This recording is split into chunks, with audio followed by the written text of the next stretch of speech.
Hello friends, welcome to my new video. In this video I'll show you how to hide home screen shortcut apps in Redmi phone to using your smartphone. First open your phone setting. Now click on apps and again click on manage home screen shortcut. Now you can see the many apps are enabled or shortcut in your home screen. Now some apps I disabled.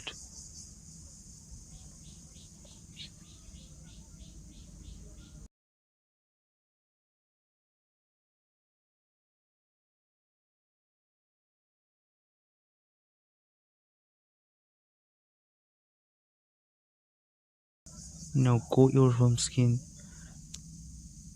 and you can't see the apps who I disabled. So I go back in apps shortcut management. Now enable it.